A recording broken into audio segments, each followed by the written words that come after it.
ರಾಮ ಮಂದಿರ ಕಾರ್ಯಕ್ರಮಕ್ಕೆ ಹೋಗೋದನ್ನ 92 ವರ್ಷದ ಮಾಜಿ ಪ್ರಧಾನಿ ಎಚ್ ಡಿ ದೇವೇಗೌಡರು ಖಚಿತಪಡಿಸಿದ್ದಾರೆ. ನಾನು ಹೋಗ್ತೀನಿ ಅಂತ. ಮೋದಿ ಕೈಗೊಂಡಿರುವಂತಹ ವೃತ್ತವನ್ನು ಹೊಗಳಿದ್ದಾರೆ.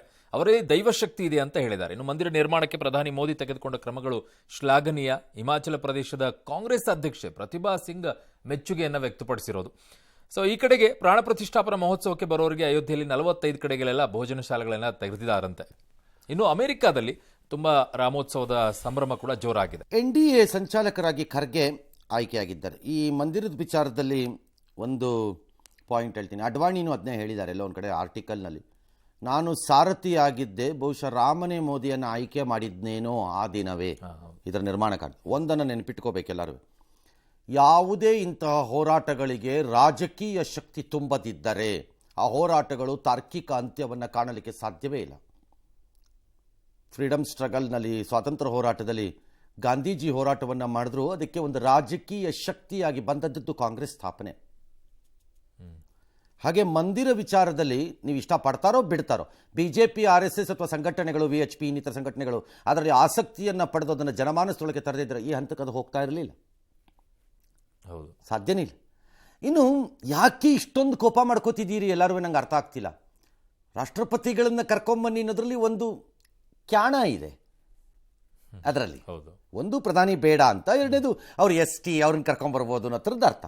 ತಪ್ಪಂತ ನಾನು ಹೇಳಿಲ್ಲ ಅದನ್ನು. ಆದರೆ ಹಿಂದುಳಿದ ವರ್ಗಗಳ ನಾಯಕನಾಗಿ ಸದಾಕಾಲ ಕಂಗೊಳಿಸುವ ಮತ್ತು ಕಂಗೊಳಿಸುವಂತೆ ಬಯಸುವ ಚೀಫ್ ಮಿನಿಸ್ಟರ್ಗೆ, ಸಿದ್ದರಾಮಯ್ಯನವ್ರಿಗೆ, are you not proud of the prime minister? ಇನ್ನೊಬ್ಬ ಹಿಂದುಳಿದ ನಾಯಕನೇ ರಾಮನ ವಿಗ್ರಹದ ಪ್ರಾಣ ಪ್ರತಿಷ್ಠಾಪನೆಯನ್ನೇ ಮಾಡ್ತಾ ಇದ್ದಾನೆ ಅಂತ ಅನ್ಸಲ್ವಾ ಅಂತ ಯಾರಾದರೂ ಕೇಳ್ಬೋದ್ರೆ? ಖರ್ಗೆ ಅವರನ್ನು NDA ಸಂಚಾಲಕರಾಗಿ ಆಯ್ಕೆ ಮಾಡಿದ್ದಾರೆ. ಬಿಕಾಸ್ ನಿತೀಶ್ ಕುಮಾರ್ ನನಗೆ ಬೇಡ ಅಂದ್ರಂತೆ. ಆಲ್ ರೈಟ್, ಇನ್ನೂ ಒಮ್ಮತ ಮೂಡಿಲ್ಲ ಅವರ ಸೀಟುಗಳ ಹಂಚಿಕೆ ವಿಚಾರದಲ್ಲಿ. ಯಾವಾಗಲೂ ಮೂಡಬಹುದು. ಇನ್ನು ಮಹತ್ವದ ಬೆಳವಣಿಗೆಯಲ್ಲಿ ಲೋಕಸಮರದ ಕಣದಿಂದ ಸೋಮಣ್ಣ ಅವರು ಹಿಂದೆ ಸರಿದಿದ್ದ ಅಮಿತ್ ಶಾ ಮತ್ತು JP ನಡ್ಡಾ ಅವರನ್ನು ಭೇಟಿಯಾದರು. ರಾಜ್ಯಸಭೆಗೆ ಟಿಕೆಟ್ ಅನ್ನು ಕೇಳಿದಾರಂತೆ. ಈ ಕಡೆಗೆ BJP ಅವರಿಗೆ ಹಾಸನ ಕ್ಷೇತ್ರವನ್ನು JDS ಬಿಟ್ಕೊಡೋಕೇನೋ ಇಷ್ಟ ಇಲ್ವಂತೆ. ಏನ್ ಮಾಡ್ತಾರೋ. ಇನ್ನು ಚುನಾವಣಾ ರಾಜಕೀಯದಿಂದ ದೂರ ಸರಿದಿರುವಂತಹ ದೇವೇಗೌಡರು ಮಾತ್ರ ಪ್ರಜ್ವಲ್ ರೇವಣ್ಣರನ್ನ ಮತ್ತೊಮ್ಮೆ ಕಣಕ್ಕಿಳಿಸುವಂತ ಸುಳಿವು ಕೊಟ್ಟಿದ್ದಾರೆ. ಪ್ರಜ್ವಲ್ ಅವರಿಗೆ ಮೋದಿ ಅವರ ಆಶೀರ್ವಾದ ಇದೆ ಅಂತ ಹೇಳಿದ್ದಾರೆ. ಈ ಕಡೆ ಕೊಪ್ಪಳದಿಂದ ಪ್ರಿಯಾಂಕಾ ವಾದ್ರಾ ಅವರನ್ನ ಎಣಿಸೋ ಸಾಧ್ಯತೆ ಇದೆ ಅಂತಿದ್ದಾರೆ. ಹೆಚ್ಚುವರಿ DCMಗಳ ಸ್ಥಾನಕ್ಕೆ ಹೈಕಮಾಂಡ್ ಬೇಡ ಅಂತ ಅಂದ ಮೇಲೂ ದಲಿತ ಸಂಘಟನೆಗಳು ಕೆಲವರೆಲ್ಲ ಸೇರಿ ಸತೀಶ್ ಜಾರಕಿಹೊಳಿಯನ್ನು DCM ಮಾಡಬೇಕು ಅಂತ ಆಗ್ರಹಿಸಿದ್ದಾರೆ. ಅರ್ಹರಿಗೆ ಅವಕಾಶ ಅಂತ ಮಹಾದೇವಪ್ಪನವರ ವ್ಯಾಖ್ಯಾನ. ಮಾಗಡಿ ಬಾಲಕೃಷ್ಣ ಮಾತ್ರ ಹರಿಹಾಯ್ದು ಸುಮ್ಮನೆ ಜಾತಿ ಹೆಸರಿನಲ್ಲಿ DCM ಮಾಡಿ ಅನ್ನೋದಲ್ರಿ. ಯಾಕೆ ಯಾಕೆ ಮಾಡಬಾರ್ದು? ಅರ್ಹರು ಇಲ್ವೇನು ಸತೀಶ್ ಜಾರಕಿಹೊಳಿ? ಹಂಗಾರೆ ಯಾಕೆ ಮಾಡಬಾರ್ದು? ಮೊದಲೆರಡು ಲೋಕಸಭಾ ಕ್ಷೇತ್ರ ಗೆಲ್ಲಿಸ್ಕೊಂಬನಿ ಅಂತ ಸವಾಲು ಹಾಕಿದ್ದಾನೆ. ಆ ಸವಾಲನ್ನು ಕಾಂಗ್ರೆಸ್ಸಲ್ಲಿ ಭಾಳ ಜನಕ್ಕೆ ಹಾಕಿದ್ರೆ ಕಾಂಗ್ರೆಸ್ ಪಾರ್ಟಿ ಇರಲ್ಲ ಅಥವಾ BJP ಇರಲ್ಲ. ಭಾಳ ಜನ ಮನೆಗೆ ಹೋಗ್ತಾರೆ. ಪಶ್ಚಿಮ ಬಂಗಾಳದಲ್ಲಿ 3 ಸಾಧುಗಳು ಕಾರಲ್ಲಿ ಹೋಗ್ತಿದ್ರಂತೆ. ದಾರಿ ಮಧ್ಯೆ ನಿಲ್ಲಿಸಿ ರಸ್ತೆ ಕೇಳಿದ್ದಾರೆ ಯಾರೋ ಹೆಣ್ಮಕ್ಳನ್ನ. ಇವರು ಕಿಡ್ನ್ಯಾಪರ್ಸ್ ಅಂತ ಅಂದ್ಕೊಂಡಿದ್ದಾರೆ. ಸ್ಥಳೀಯರೆಲ್ಲ ತಿರುಗಿ ಬಿದ್ದು ಅವ್ರಿಗೆ ಸಿಕ್ಕಾಬಟ್ಟೆ ಹೊಡೆದ್ಬಿಟ್ಟಿದ್ದಾರೆ. ಆಮೇಲೆ ಗೊತ್ತಾಗಿದೆ ಅಲ್ಲ ಅಂತ. ಈಗ 12 ಜನ ಬಂಧಿಸಿದ್ದಾರೆ.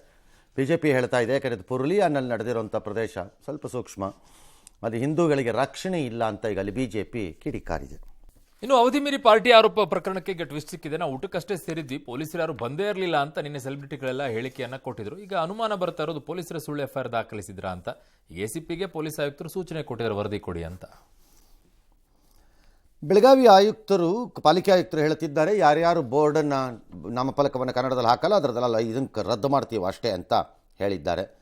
2,000ಕ್ಕೂ ಹೆಚ್ಚು ಅಂಗಡಿಗಳಿಗೆ ನೋಟಿಸ್ ಕೊಟ್ಟಿದ್ದಾರೆ. ಇನ್ನು ಮಹಾರಾಷ್ಟ್ರದ ಆರೋಗ್ಯ ವಿಮೆ ಜಾರಿಗೆ ಬೆಳಗಾವಿಯಲ್ಲ 5 ಕೇಂದ್ರಗಳ ಮೇಲೆ DHO ದಾಳಿ ನಡೆಸಿ ಬಂದ್ ಮಾಡಿಸಿದ್ದಾರೆ, ನೋಟಿಸ್ ಕೊಟ್ಟಿದ್ದಾರೆ.